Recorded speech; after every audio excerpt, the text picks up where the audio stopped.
Bismillahirrahmanirrahim. Assalamualaikum warahmatullahi wabarakatuh. Alhamdulillahilladzi an'ama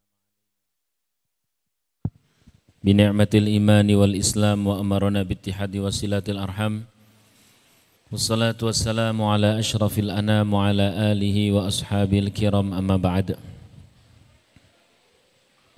Hadratal kurama wal julasa'il a'izza, wabil khusus guru kita semuanya, yakni Ustadz Umar Faqihuddin, yang kami hormati seluruh jajaran Yayasan Subulus Salam Nusantara. Semoga Allah selalu memberikan rahmat untuk kita semuanya, amin. Kemudian hadirin wal hadirat yang hadir pada Jumat sore kali ini, semoga pulang kita dari tempat ini dosa-dosa kita diampuni. Pulang dari tempat ini kita mendapatkan ilmu yang menjadi bagian penyelamat dunia akhirat kita, amin. Pulang dari tempat ini Allah meluaskan rahmat keberkahan yang terasa untuk kita dan seluruh keluarga, amin Allahumma amin. Ini kita mau ngaji kitab, bukan kitab Hikam Ibnu Athaillah, bukan. Tapi nama kitabnya Unwanul Hikam, yang nulis Syekh Abdul Fath Al-Busti. Lebih lama tapi lebih ringan pembahasannya. Namun sebelum itu, baru kali ini sejak Ramadan saya datang, bahkan mungkin Syawal, belum sempat ke sini, sehingga ada baiknya untuk halal bihalal, walaupun tidak ada kata telat sih. Intinya apabila ada kekeliruan, kesalahan dari saya, pernah misalkan ngaji kemudian ada orang tersinggung dan sebagainya, mohon maaf atas segala kekeliruan, kesalahan. Dan apabila ada kesalahan dari panjenengan semuanya, insya Allah tidak ada, sudah termaafkan. Kalau kita mau ngelihat Al-Quran, ada kata ain fa wawu, afun.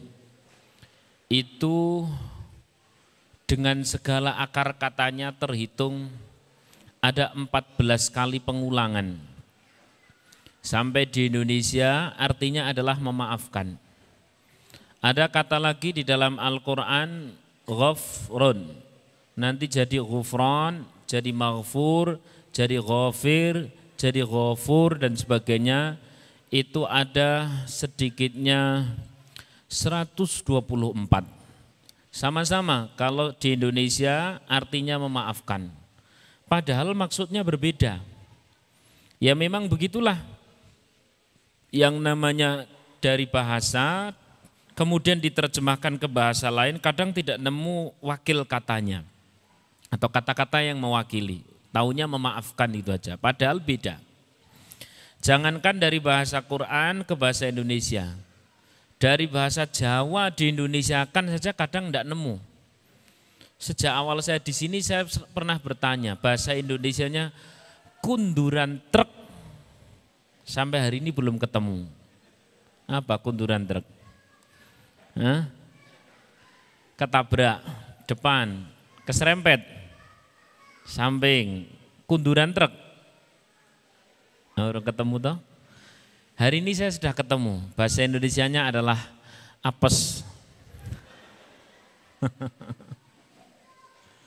Apalagi orang misal minum kopi panas seperti ini ya. Bismillahirrahmanirrahim. Alhamdulillahirabbil alamin. Terus mak piar, bahasa Indonesianya apa? Mak piar, bahasa Indonesianya apa? Enggak ketemu. Enggak ketemu. Lebih-lebih dari itu ada bahasa Al-Quran yang menjadi sumber segala bahasa, kemudian mau diterjemahkan ke bahasa-bahasa orang sekarang, kadang tidak nemu wakil katanya. Yang dimaksud afun adalah bukan sembarang memaafkan, tapi memaafkan dengan cara menghapus dosa. Yang disebut ghafrun bukan pula sembarang memaafkan, tapi memaafkan dengan cara menutup dosa. Saya tanya sekarang sama Bapak Ibu, memaafkan dengan cara menghapus dosa, menghapus salah, afun, memaafkan dengan cara menutup dosa, ghafrun, itu baik yang mana? Menghapus atau menutup?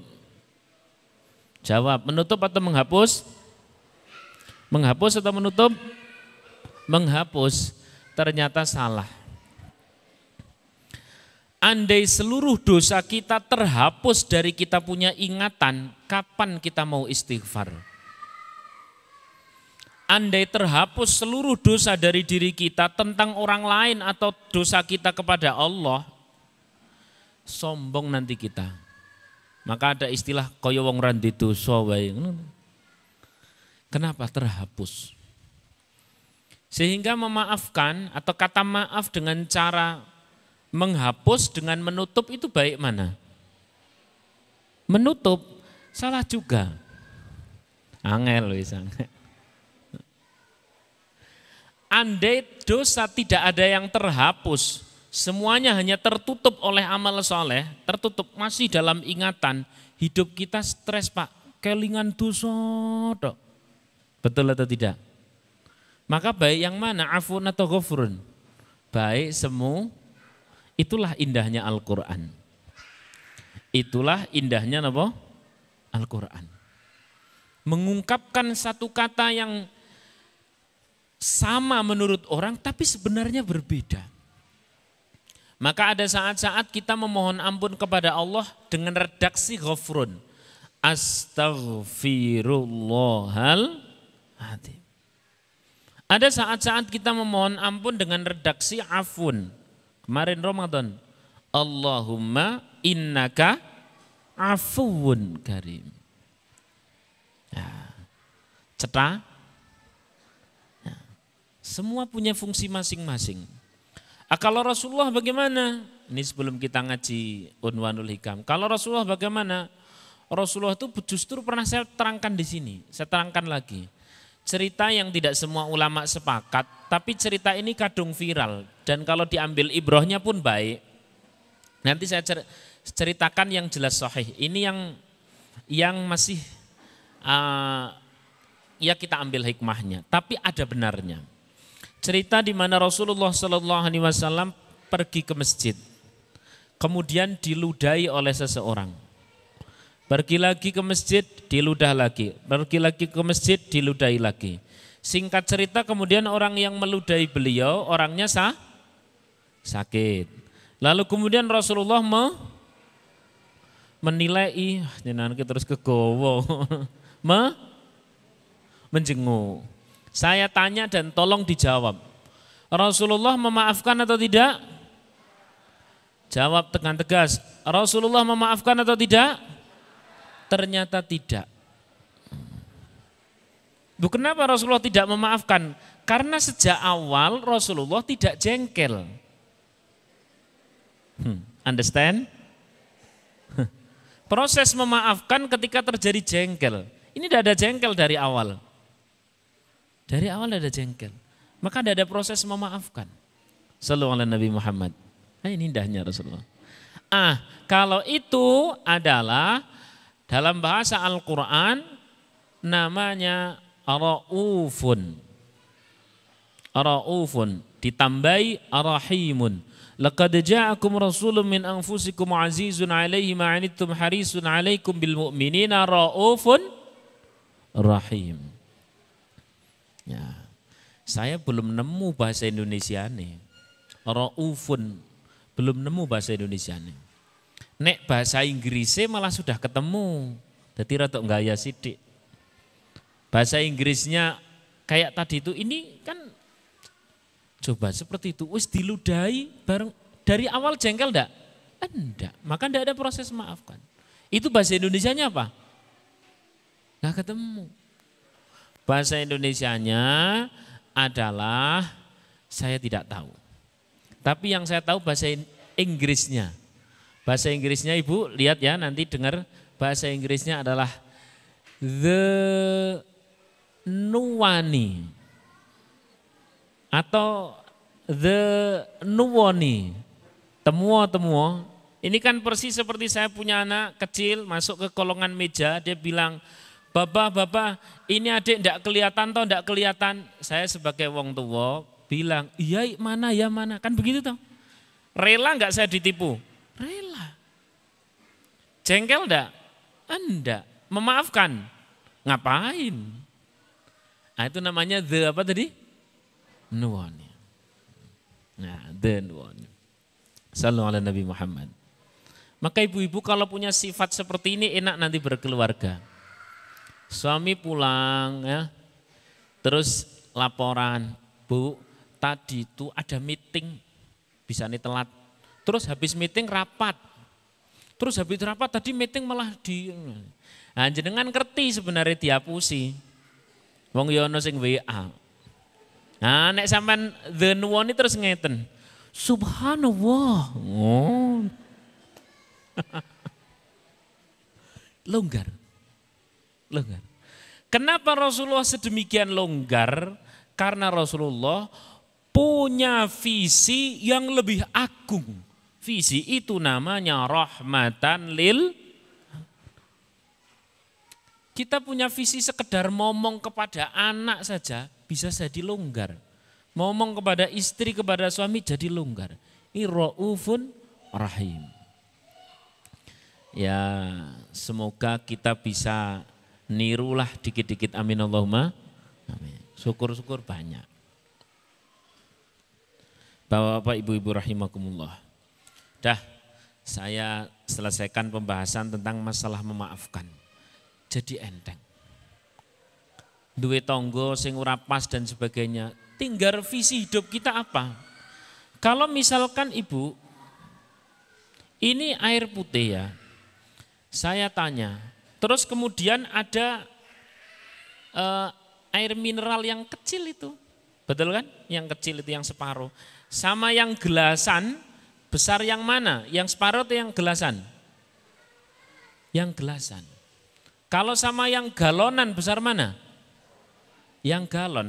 Maka kalau ngelihat yang galon, yang gelas jadi kecil. Rasulullah punya visi besar.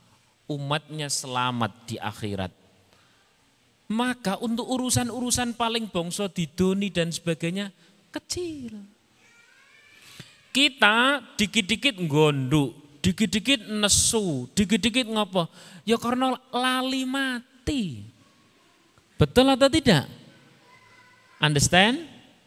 Oh yes, lu yes temanggung tenan. Masya Allah. Kasih contoh lagi, ini yang contoh sahih. Sebelum mengaji Unwanul Hikam ya. Contoh sahih. Rasulullah SAW pernah jalan di sebuah jalan, lalu ada dua orang yang memungsuhi beliau. Namanya Amir dan Arbad.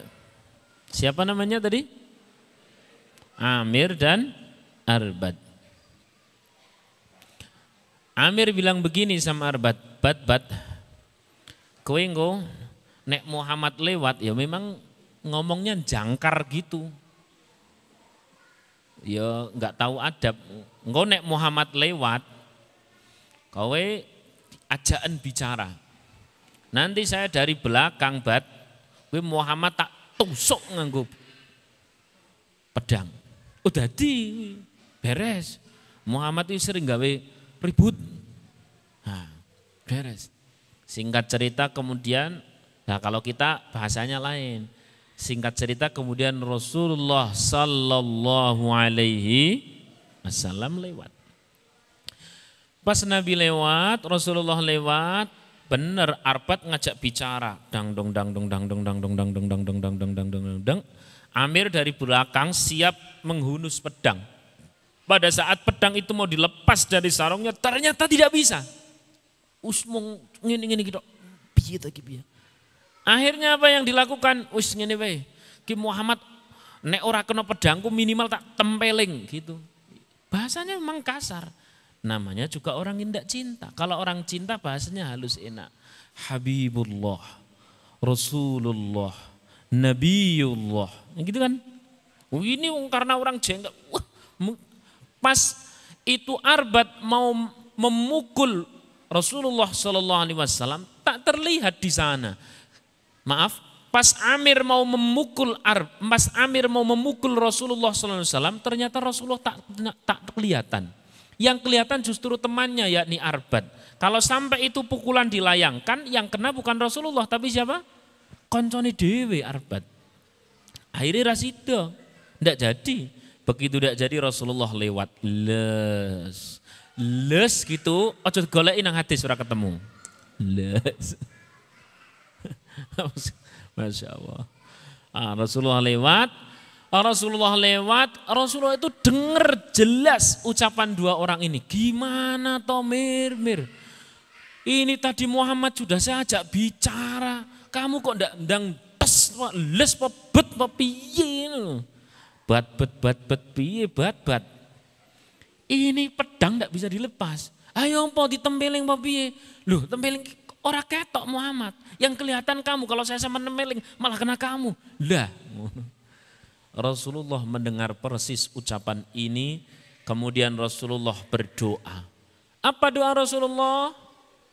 Allahumma hdi Bani Amir. Ya Allah, engkau berikan petunjuk untuk anak cucunya Amir. Dewi ana wong nakali, dolim, nyalai awake dhewe. Terus kemudian ndongokke anak putune solihah, sorry to ya. Betul ora? Betul enggak? Kenapa? Karena kita kira hidup cuman di dunia. Rasulullah itu punya visi yang sangat besar. Bagaimana menjadi rahmat kasih sayang seluruh alam, kabeh umatnya kena bisa selamat. Karena ada visi besar. Ketika ngelihat galon, ini menjadi kecil. Apalagi sudah dikurangi dengan diminum. Bismillahirrahmanirrahim. Alhamdulillah. Karena kita ngelihatnya yang kecil-kecil, pendek-pendek. Urusan dunya tok. Dadi hawane iki wis kemrungsung, wandresulo, apa meleh? Gonduk, dan sebagainya macam-macam. Sallallahu alaihi Nabi Muhammad. Ya Allah. Dah. Cerita-cerita intinya saya mohon maaf atas segala salah dan jenengan sudah kami maafkan. Amin Allahumma amin. Kemudian semoga saling memaafkan kita ini mengundang maghfirah dari Allah Subhanahu wa taala. Baik. Saya baca kitab Unwanul Hikam.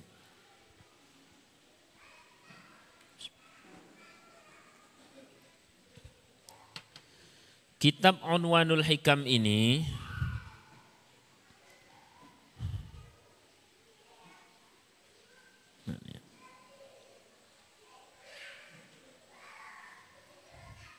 Kitab Unwanul Hikam ini ya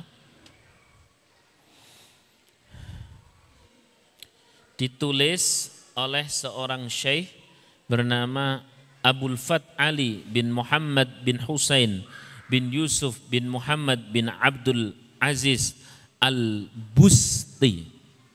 Al-Busti. Nanti kalau ada yang menghafal kata-kata saya ini kayaknya dapat door prize biasanya. Saya ulangi lagi. Abul Fath Ali bin Muhammad bin Husain bin Yusuf bin Muhammad bin Abdul Aziz Al-Busti. Baleni mana wis mumet ki. Masyaallah. Beliau ini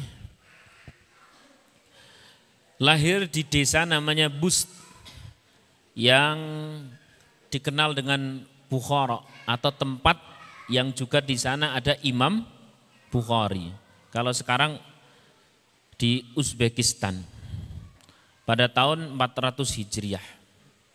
Berarti ada yang mengatakan 401 Hijriah. Berarti beliau ini masih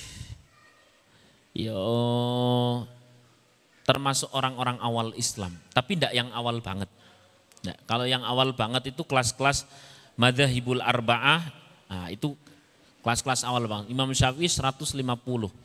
Kalau ini sampai 400. Lah kalau yang Syekh Ibni Athaillah Al-Iskandari itu nanti di sekitar tahun 600-an. Berarti lebih sepuh ini kitabnya. Tapi lebih ringan kalau dibahas. Kalau yang hikamnya Ibnu Athaillah, saya itu andaikan bukan para guru, bukan para habaib yang nyuruh saya baca, saya tidak berani. Tidak berani. Karena ada banyak hal ilmu-ilmu yang sulit untuk sampai diamalkan. Ana wong urip kok ora kena nesu karo wong liya, kudu ngurmati wong liya, ora ana riya, ora ana sum'ah, ora ana dengki. Lha ya abote ra karuan kuwi. Lah terus kemudian saya yang mulang, wah ya repot yang yes alon-alon.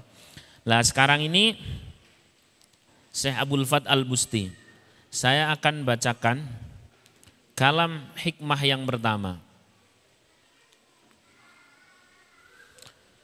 Tadi itu tak ingat-ingat karena saya tidak pakai mobil sendiri, padahal sudah tak bawa. Ada beberapa kitab yang sudah tak terjemah sendiri, terus kemudian tak kasih pendekatan Quran sama hadisnya. Ceritanya sudah tak bawa kok iso dadi lali. Jebule sing lali ke ora kitabe, ganti mobil tadi itu. Islah. Semoga bulan depan saya bawakan agak banyak, jenengan ngambil tinggal ngambil. Shallallahu alaihi Nabi Muhammad. Ziyadatul mar'i dunyahu nuqsanu wa ribahuhu ghaira mahdil khairi khusranu. Ini kalau munsid yang bawakan bagus banget. Nah, karena bahar ke apa ya. Syair yang belakangnya itu mirip-mirip bahar.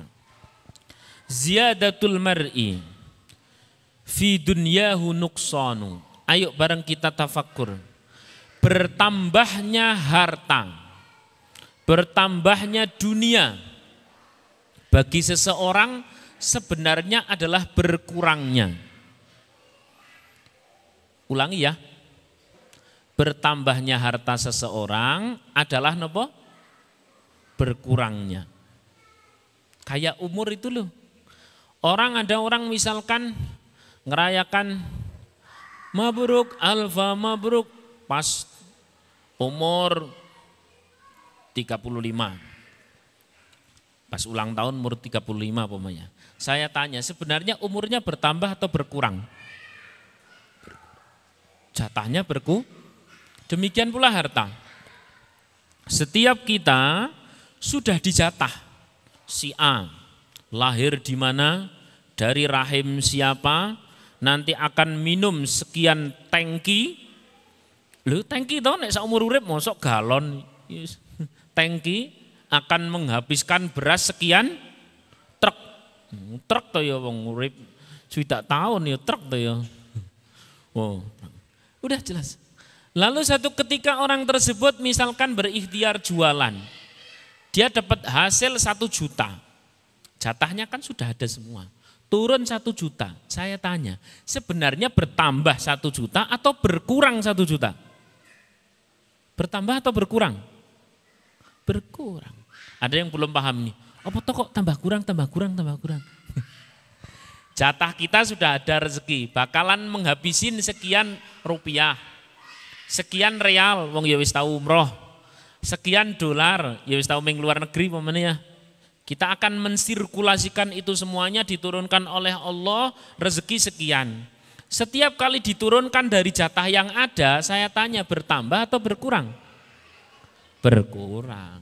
Maka kudune nek pas sampean dodolan entuk bati 1 juta, entuk bati 1 juta, ini dapat tambahan atau dapat pengurangan? Ayo tanya, dapat tambahan atau dapat pengurangan? Pengurangan, kudune lapor.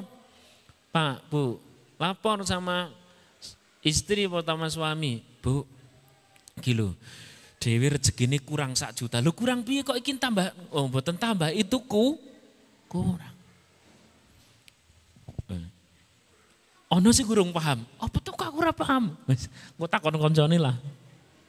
Takon koncone wis lah.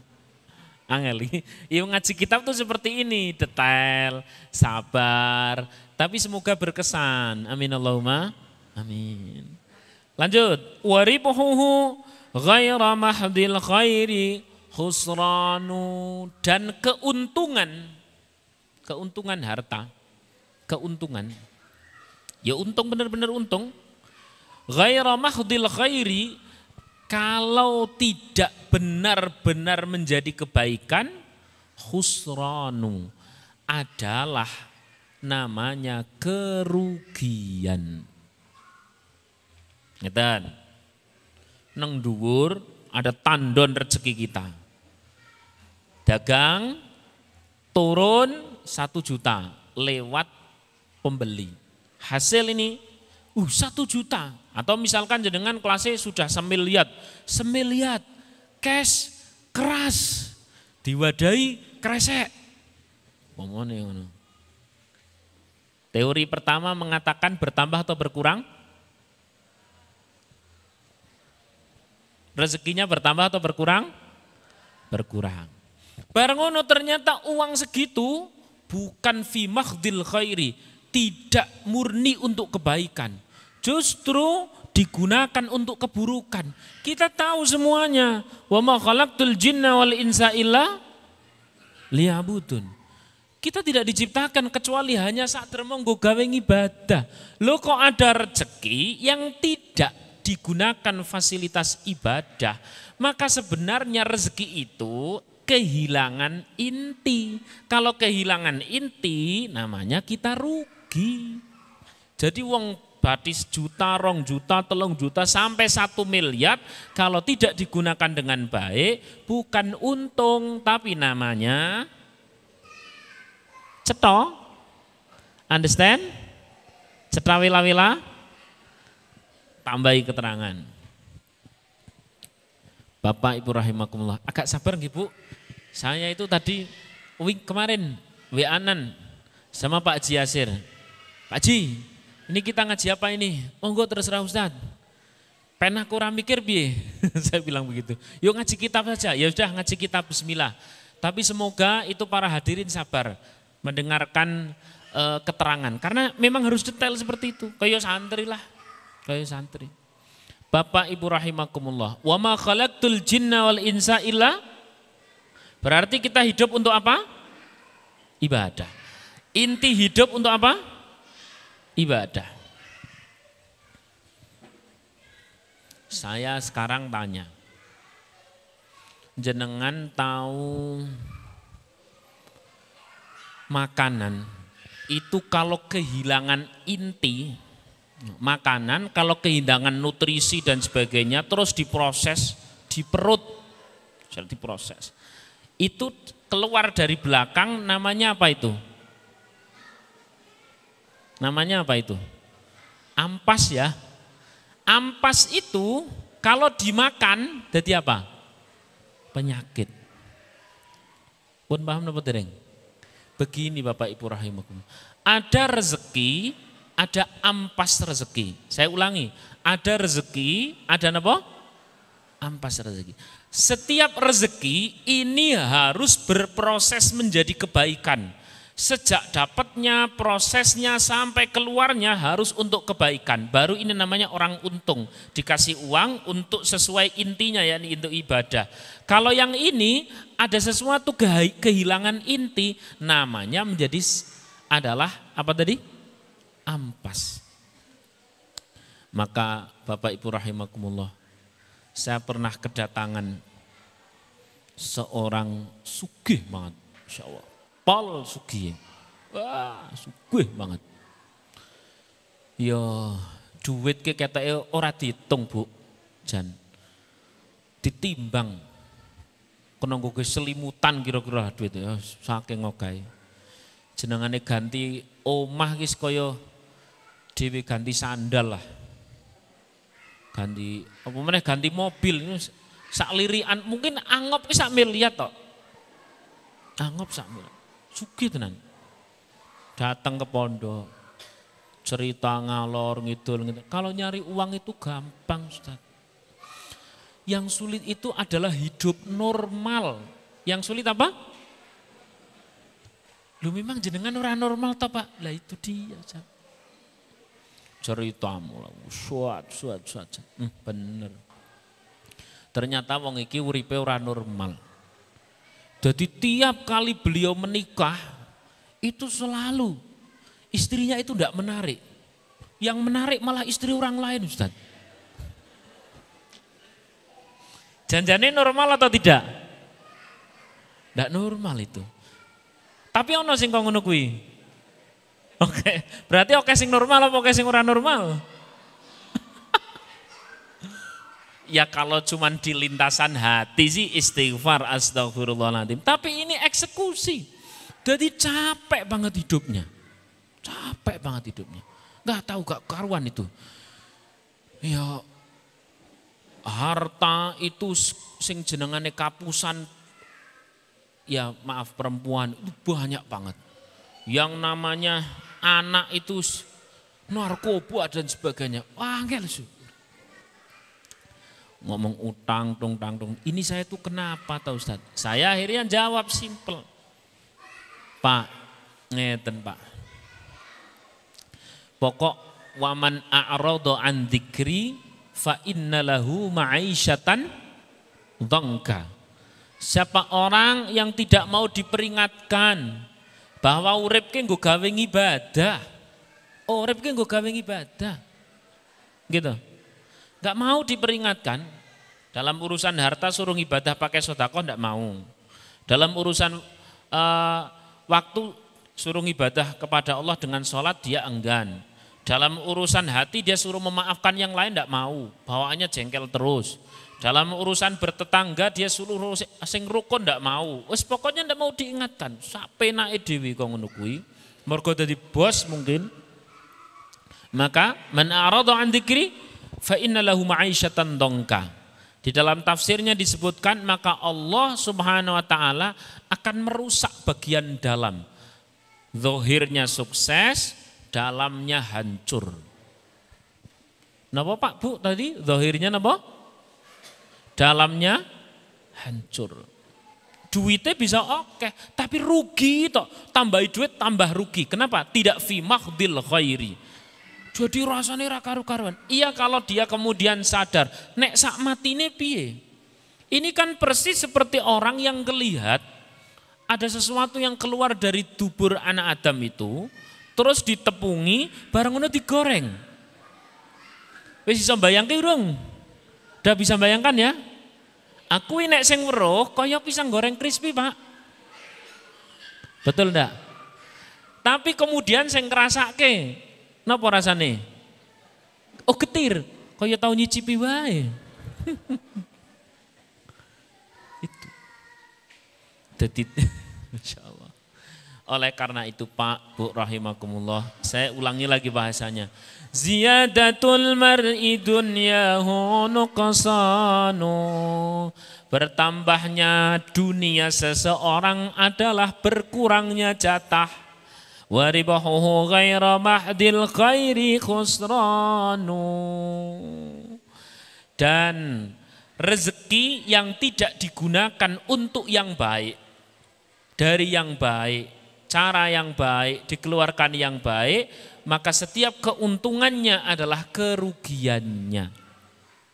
Mesti rugi. Wong wis kadung dikeki kok orang nggo sing apik, rugi. Mbok sak sugih-sugih kaya ngopo, ini persis seperti orang goreng apa tadi itu? Mosok meh ngomong apa talah? Bahasa sing kromo inggilin apa? Ora ketemu. Bahasa Indonesia nih? Itu kan ampas, tercerabut dari intinya. Ya ampas. Sesuatu yang tercerabut dari intinya. Inti seluruh yang ada di dunia adalah fasilitas ibadah. Lalu tidak digunakan ibadah, dia ampas. Ampas kok dimakan, oh penyakit. Orang bakal berkah. Orang bakal berkah. Maka Pak Bu rahimakumullah, nek dong pas lagi dagang, kadang-kadang kita ini dibisiki sama setan, kene orang ngapusi sidik-sidik lu wonge ora gelem tuku. Betul atau tidak? Yuk ngapusi sidik-sidik lah, pen wonge gelem. Begitu untung tapi hasil dari ngapusi itu bukan rezeki, tapi ampas rezeki. Dikumpul ke, itu persis seperti orang goreng apa tadi? Yo disensor lah Pak, ditepungi ngono. Persis seperti orang goreng apa? hanya memperlihatkan kepada halayak ramai kalau kita ini sukses tapi mumet. Hanya memperlihatkan kepada halayak ramai kalau kita ini hebat tapi rapuh, puyeng dan sebagainya. Na'udzubillahi min. Cetra wila-wila. Itu proses mendapatkan. Kemudian proses memakai. Ini kan wajah-wajah rezeki lancar semua ini ya. Wajah-wajah rezeki lancar. Anggap sak miliar atau anggap sejuta nih? Insyaallah. Ya Rahmanir-Rahim. Jangan sampai dipakai sendiri. Jangan sampai bahkan yang dipakai pun ada untuk unsur kemaksiatan.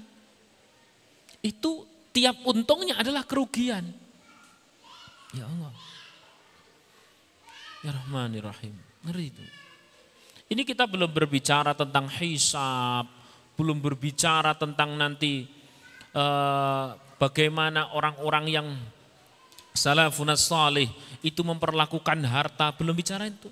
Ini kita baru bicara bahwa setiap rezeki yang turun adalah berkurang. Setiap yang untung kalau tidak uang yang turun yang menurut kita untung itu kalau tidak untuk kebaikan maka berarti Masya Allah. Bapak Ibu rahimakumullah. Maka ada sekian banyak cerita. Saya mau cerita dulu. 2 cerita kalau nyandak, kalau enggak nyandak ya nanti kita lanjutkan kapan-kapan. Kita kan sepakat ya Pak Bu rahimakumullah. Wa ma min dabatin fil ardi illa 'alallahi rizquha.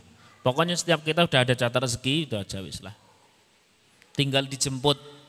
Tapi kan kita enggak tahu di mana. Kata Pak D suruh Sherlock. Rezeki ini kan ngasih Sherlock. Ya Allah. Ya. Ada kisah seorang syekh ya. Ini kisah ini aja dulu. Di dalam An-Nawadir itu disebutkan satu kisah bagus ini. Ada orang jual beli rumah. Jual beli apa? Rumah. Jual beli rumah. Pembeli soleh, penjualnya soleh juga. Singkat cerita, si pembeli sudah membeli, penjual sudah menyerahkan rumahnya, pembeli sudah membayarkan uangnya, selesai, akad putus. Wa ba'da hinin, setelah sekian masa, ternyata pembeli itu menemukan harta di dalam rumah tersebut. Dia langsung lapor sama penjualnya, penjual, saya itu beli ke sampean itu rumah, loh kok ini ada harta, ada perhiasan, ada uang, ada emas dan sebagainya. Sebut saja begitu. Kata penjual yang soleh, itu bukan milik saya, itu saya cuma jual rumah, kalau ada barang-barangnya milikmu. Kata pembeli, enggak ini milikmu, enggak ini milikmu. Jadi rebutan kelimpahke. Kalau kita rebutan apa? Mayan iki baten gawan ngono to. Embuh iki Gusti Allah saking jose iki. Kenapa paham?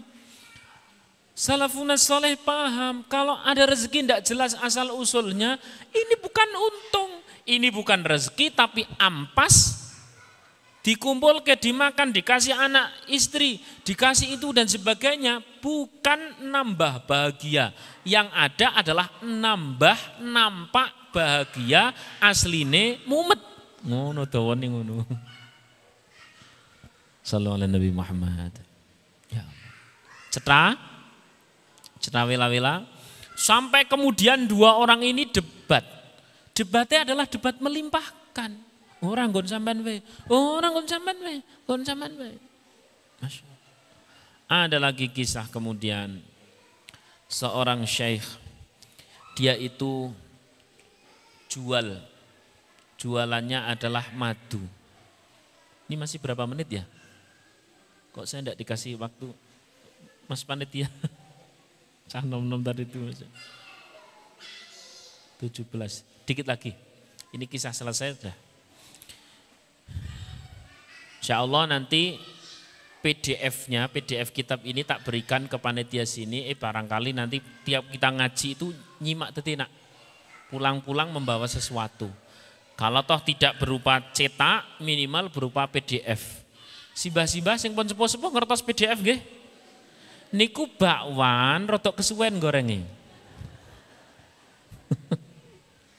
Ya, saya lanjutkan. Syekh tadi itu dia jualan madu. Dia ambil madu dari petani-petani di pegunungan.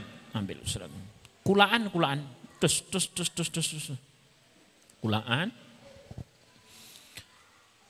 Ghadan besoknya terpaut satu hari dari kulaan sekarang terus besok pagi gitu ya, besok pagi. Dilalah regulasi madu di daerah tersebut itu naik tinggi. Tadinya harganya sekian, naik langsung menjadi 7 kali lipat, bahkan 9 kali lipat. Maka petani-petani madu dari pegunungan-pegunungan itu datang kepada Syekh tadi itu. Ya Syekh, engkau tahu sendiri kami kemarin menjual madu dengan harga kemarin. Dan harga hari ini sudah sedemikian rupa. Ya engkau harus tahulah kami mbok yo dikai untung berapa begitu. Apa kata Syekh tadi itu? Alhamdulillahirabbil alamin. Bertahun-tahun aku menunggu momen-momen seperti ini. Sesungguhnya Rasulullah sallallahu alaihi wasallam bersabda, siapa orang yang samahah, longgar dalam urusan jual beli, maka ia akan dilonggarkan di hadapan Allah Subhanahu wa taala pada hari kiamat. Ia akan banyak mendapatkan ampunan di sisi Allah Subhanahu wa taala. Wahai para petani madu, itu madu yang sudah saya beli silahkan bawa. Ini mumpung lagi mahal-mahalnya, kau bisa jual monggo sebagai hadiah dariku. Uang yang sudah kalian terima, doakan saya di akhirat mendapatkan ampunan. Kira-kira wong zaman saiki ana apa ora kok ngono kuwi. Kenapa terjadi seperti ini? Syekh tadi paham bahwa setiap urusan dunia harus menjadi keuntungan akhirat, jangan sampai menjadi kerugian akhirat. Sebab hidup di dunia paling pol 60, 70, 80 tahun, hidup di akhirat berapa tahun? Berapa? Miliar, triliun, miliar, triliun, miliar, triliun, miliar, triliun, miliar, triliun, miliar, triliun tahun. Maka butuh bekal lebih banyak. Jangan sampai urusan dunia merugikan yang lebih panjang. Urusan dunia harus menguntungkan kita di alam sana. Amin Allahumma. Demikian yang dapat saya sampaikan. Untuk kalam hikam pertama telah saya sampaikan.